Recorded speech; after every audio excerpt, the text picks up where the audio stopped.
Hello everyone, welcome to Vlogmas Day 2.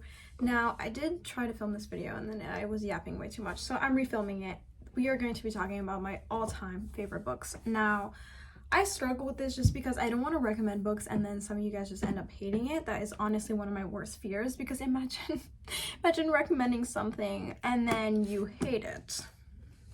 I do kind of fear this video, but I'm going to try to rapidly go through all the books that I personally love reading, and books are subjective, remember that. So if you end up reading these books, or if you did read some of these books already, don't hate me if you hate them. My favorite book of all time is Giovanni's Room by James Baldwin. This is the best ever. It's set in 1950s Paris between two gay men. One is deeply closeted, the other one is Italian, and he moved into Paris for kind of like money, but he was married to this girl, but the girl ended up dying. Start a relationship, even though David, the American main character, is kind of already in a relationship with a woman, but he's struggling with his sexuality and everything. It's a very depressing book, honestly, but it's very relatable, especially if you have been in the closet for a long time, or you just have struggled with your sexuality in your life. It's very relatable, but it is depressing. It made me go through a whole bunch of emotions. I did cry, but it was the first book I read this year, and I started this year off with a bang. I adore this book. It is a queer classic, and it's very small, so I do 100% recommend this book out of every book in the world. I have a couple other historical fictions that I want to go through. First of all is Rita Septi's Between Shades of Grey. This one I think won a prize and is now a movie, but this was my favorite book in middle school. Growing up, I adored Rita Septi's, and I did read her most recent release, and I don't think it was lacking, but I think I just have kind of outgrown her and her writing, and honestly the middle grade genre. I mean, it's been like 6 or 7 years, no, probably more than 6 years, like 7 to 8 years since I fell in love with these books, and so obviously my taste in reading has changed, but I do think this one particularly still stands out just because it's set in the Holocaust, and it's this Jewish girl from Slovenia, I think, no, Lithuania, who ends up getting sent to concentration camps in Siberia. And I think the fact that she was sent to Siberia is what sets this book apart from other Holocaust books.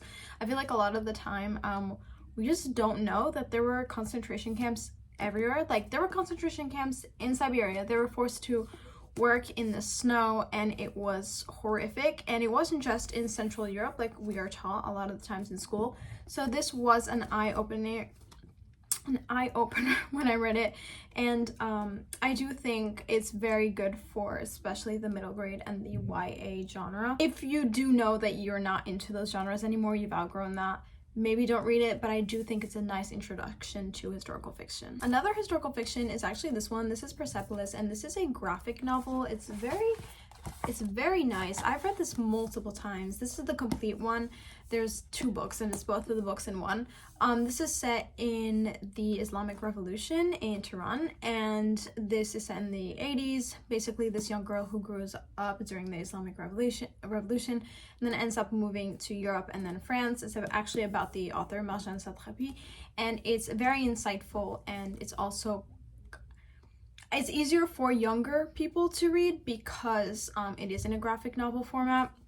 So if you've been trying to get more into historical books, this is another good start. Now this one, A Thousand Splendid Suns by Khaled Hosseini. This one is really fantastic. It's so beautifully written. I think the author is incredible. This one is set in Afghanistan when basically the entire 30 years that the Taliban were there. Kind of like describes when they were there and the post-Taliban country, and it is very sad but also hopeful, and there's like certain happy parts. It is just incredibly beautiful, and I cannot recommend this book more. Lastly, it's The Seven Husbands of Evelyn Hugo. I think this is a good introduction to historical fiction as well. This is more fiction-y than the other ones, because the other ones largely took inspiration from real historical events. This one's just kind of set in the 1950s Hollywood, but it's about 2 actresses who kind of are both closeted, 2 women actresses who are closeted, and they end up getting together after a point, but they can't like announce to the world, so Evelyn Hugo ends up having 7 husbands, and some of her husbands, she was with the girl, and it was just, you know, the sadness of being closeted, and especially in the past. I think this is a good introduction to sapphic literature if you haven't read any sapphic books before. Okay, to kind of break up the depressing vibes going on, let's go through some of the romance books that I adore. My absolute favorite romance book of all time is 7 Days in June by Tia Williams. This is incredible. It is so deep and heavy, but very captivating, super witty, and just, I adore this book. I've often said that if I could just read a sequel where all they're doing is talking in bed the entire book, I would read it. I would read it. 300 pages of them just sitting in a bed talking. That's how much I adore this couple. Basically, they met 7 Days in June when they were teenagers, and it was a very depressing time. They were both going through bad things, essentially. There are certain trigger warnings that you can search up before this book, because there are mentions of drugs and self-harm and abuse and stuff like that. And they grow up to be writers. They end up meeting each other again 7 Days in June when they're in their 30s, rekindling a relationship, and you see their relationship when they were teens and now as adults. There's also like Ava, the female main character. She has a really cute daughter, and her daughter's actually getting a spin-off book very soon in 2025, so I'm so excited for it.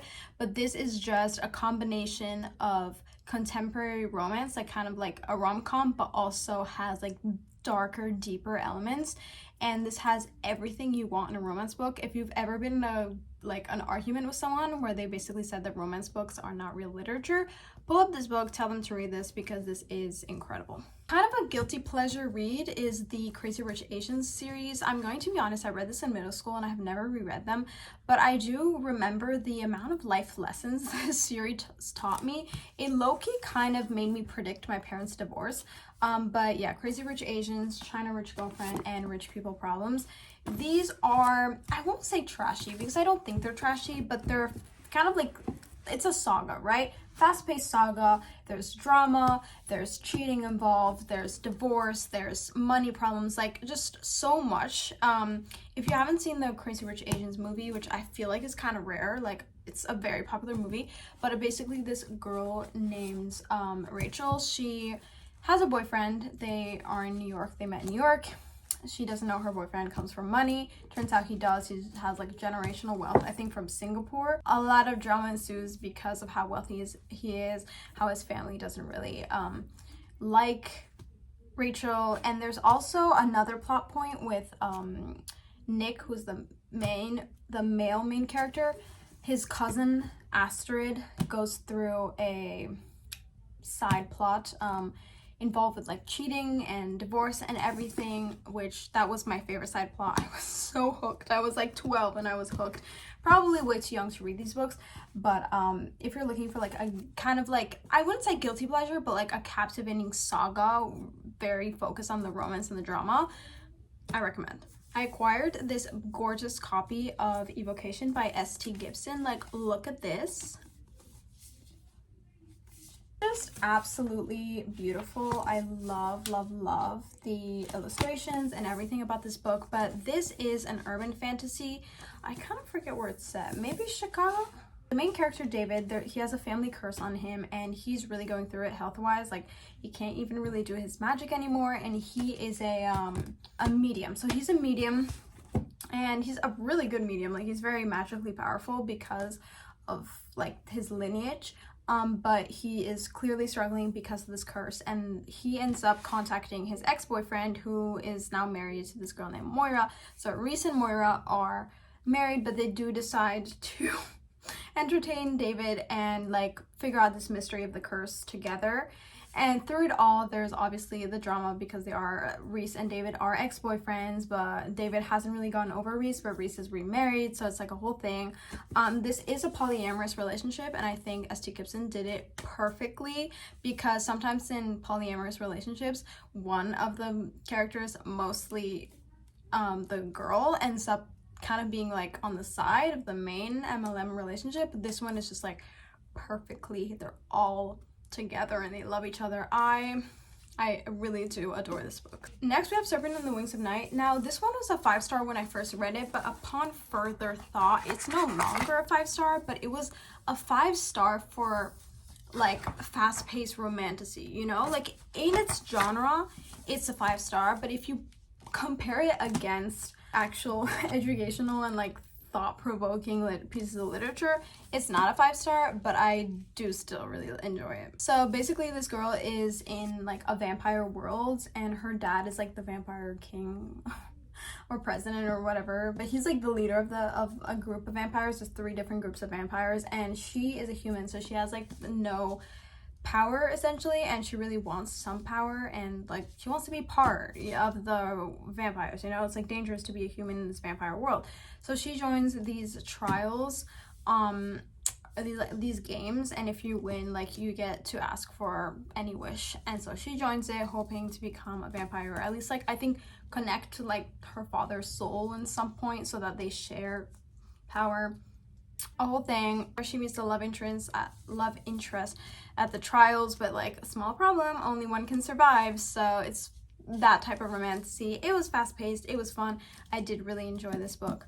So if you're looking for that kind of vibe, I do recommend. I don't think it's the best fantasy ever, but it is very fun, and it is like a nice YA vibe. Lastly, for the physical copies that I own, Six of Crows by Leigh Bardugo. This one is a classic. I feel like this is recommended to a lot of people, and some people do think it's boring. Now, I don't think it's boring, but I love heists. I love them. I love like the Ocean's 11, the Ocean's 12, 13, Ocean's 8. Like, I love the like heisty, like breaking in, trying to steal this. Adore it. And this also has a magical element to it, where there's just the magical system is a little bit confusing, but some people have magic, other people don't. The magic people are kind of persecuted in some places. By Kaz Brekker, he's the main character. He's like 17, and he's been homeless and very poor for like a lot of his life, but he's been, you know, like doing little odd jobs here and there, and his next odd job is heisting. So he has a friend and then another friend, and they kind of like connect, and then through that they meet this other girl, or they kind of like hire this other girl, and then through the other girl there's this other boy, and then there's another boy, and there's romances. My favorite, probably one of my favorite couples of all time, Nina and Matthias, are in this book. I adore them, and this also has a TV show. Nina and Matthias, I watched edits, I read fan fiction, I rewatched the show just for them. I adore Nina and Matthias. So for Nina and Matthias, like, only for them, this is already worth it. But then there's also a lot of other really cute couples. So, okay, I also have a notebook where I've written down all the books that I don't have physical copies of. So let's go through them really quickly. So starting off with the group of books I read in one sitting. First of all, Daisy Jones and the Sixth. This one I loved. I read this on the plane, just one go. I was crying on the plane, like my makeup was breaking up. It was horrible, but I love the book.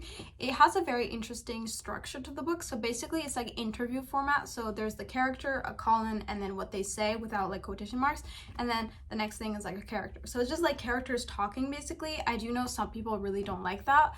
I didn't mind. I actually thought it was really cool. Makes the story very fast-paced and captivating, because it's not like chunks of paragraphs. This girl named Daisy, she ends up joining this established group called the Six.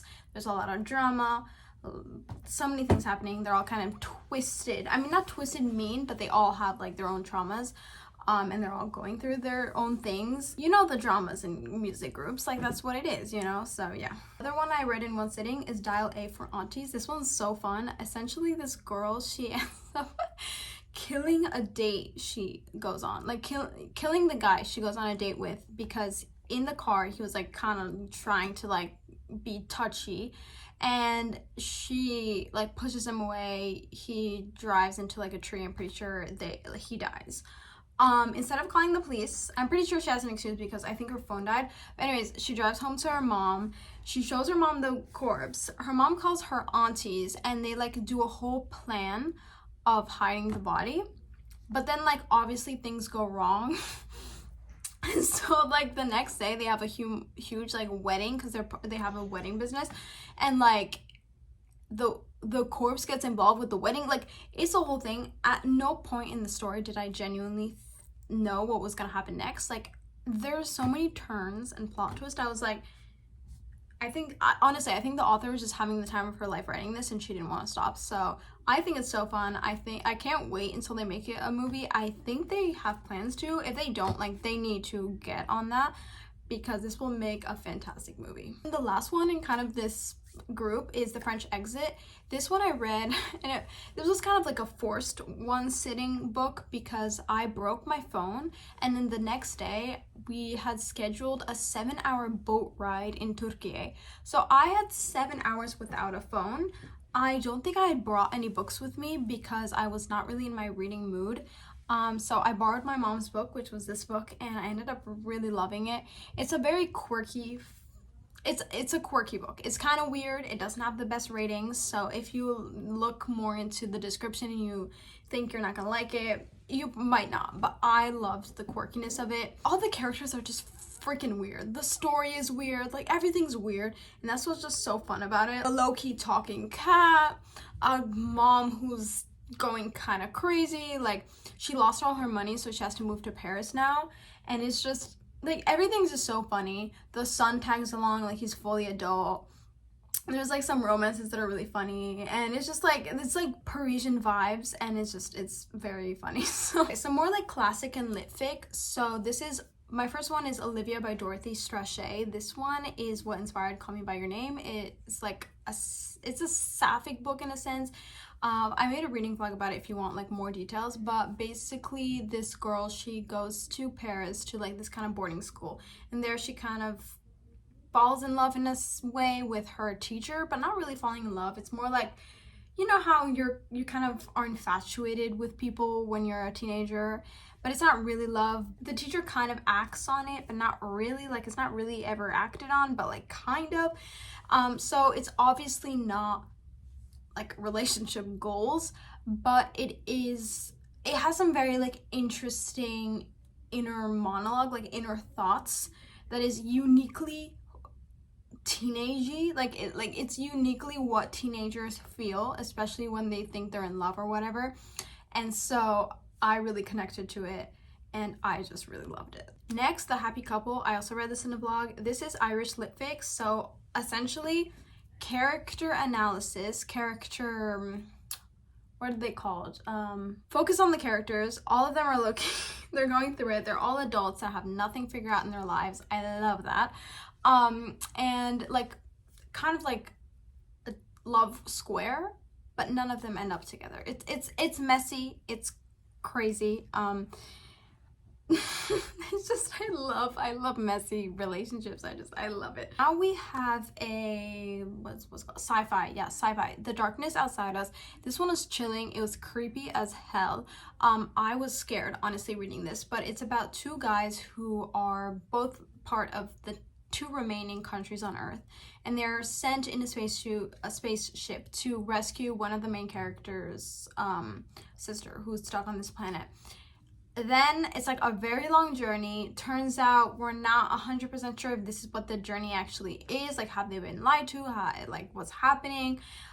There's like mysteries going on, like scary things happening on the ship. Like, there's AI and we're like robots, and like we can't tell if the AI robot is lying to us or what. And it's creepy. Like, it made me low-key scared of space and how we genuinely don't know anything that goes on in our, like, we know 0.000% of what's actually up there, and that's so scary to think about. So I was low-key kind of getting scared. And they end up falling in love, so it's queer, and they have the most pure love ever. It's so heartwarming, but also very creepy book. More fantasy books, starting with The Villains Are Destined to Die. It's kind of fantasy. This is a manhwa series where basically this girl is playing a video game, and then she's transported into the worlds of the video game, and she's the main character in the video game, and she has to win affection from these different guys in the world to survive. Otherwise, like, if she goes below a certain amount of stars, she's gonna be killed off. She's trying her hardest, and there's like a lot of different guys like that she's interested in, but she kind of has to play to win the game, you know? So she's a player. I love female players. And there's one guy in particular that I want her to end up with so bad. Next, The Poppy War. Now this one is very gruesome, so check trigger warnings. This is a fantasy series inspired by Chinese historical events, kind of like the relationship between China and Japan and like their colonizing history.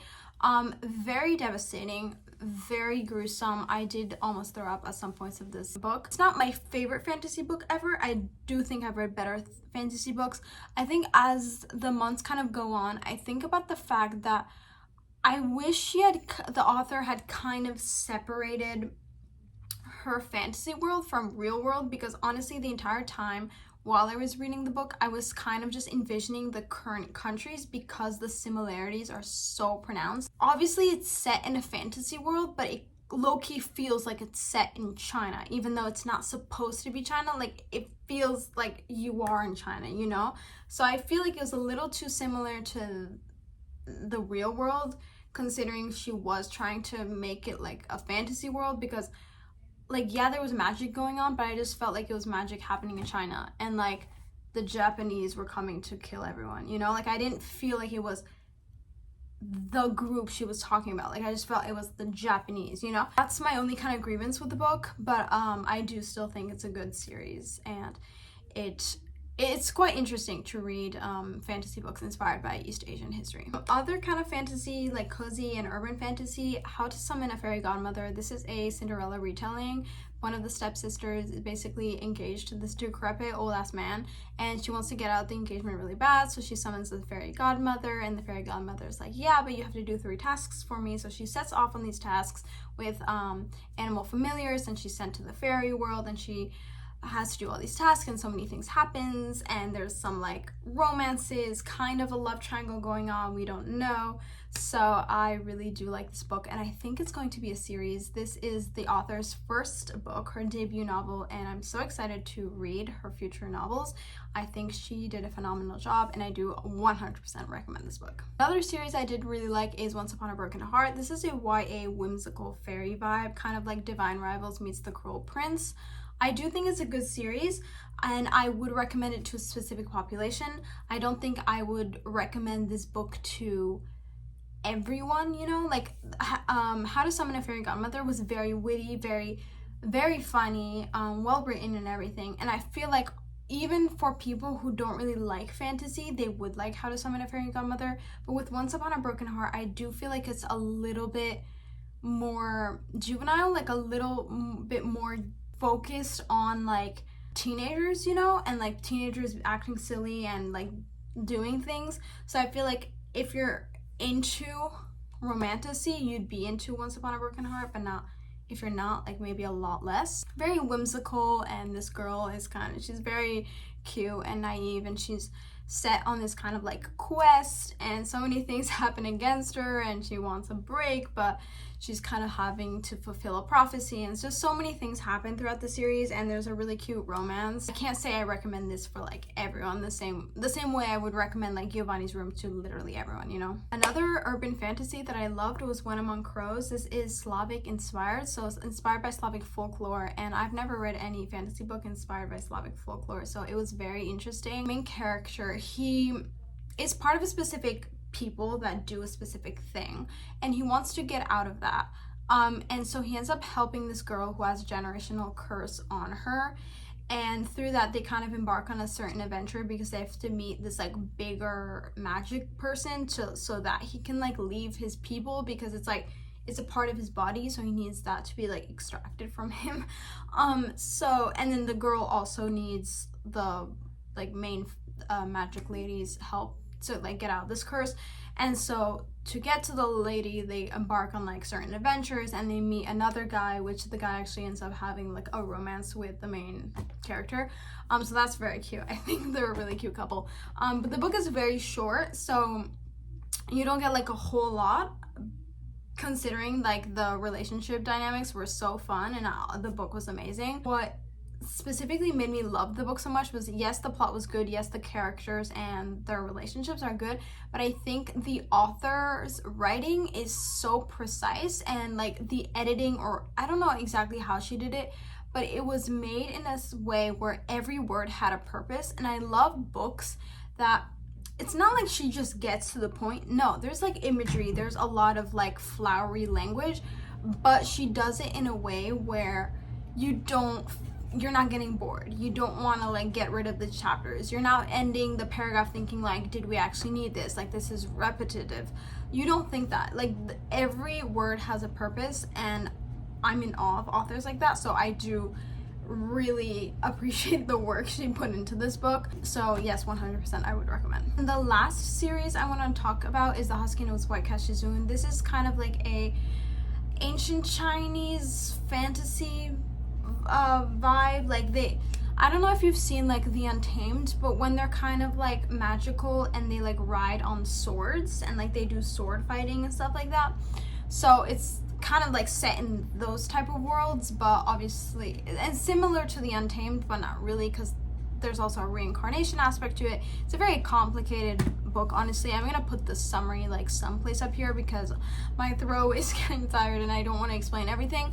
But the romance in this one is especially very developed. Like, they go through a lot in each book. I will say all the books kind of blend into each other, not because like the middle ones are bad or anything. It's just because you get so obsessed with the series that you want to read every book back to back, and so everything kind of like meshes together. The last one, honestly, is a book that I read a long time ago, and I don't remember anything except that they were sapphic. One was a princess, and it's set in a boarding school. I still remember those 3 points and how I kind of wish I was living that life. Like, I want to fall in love at a boarding school with a princess. Like, what? So if those 3 keywords, key phrases I mentioned are something you're interested in, then check out this book. But I can't really honestly remember the quality of the writing or of the plot, or you know, if there's unnecessary drama, probably because they are children or like teenagers. But yeah. My throat is killing me from the 45 minutes of filming I did earlier and then the 30 minutes now. I'm gonna need a break. But yes, thank you guys so much for watching this video. I hope you guys enjoyed. If you did, please consider subscribing for my future bookmas videos and just my channel in general. And also, please consider liking if you like the video. As always, I love comments. I love responding to comments. They make me feel amazing. So if you want to leave one, please leave one down below. If you also have any recommendations or have read any of these books and you either feel differently or you also adore them, let me know. I am always open to any conversation. So yes, thank you guys so much for watching. Bye!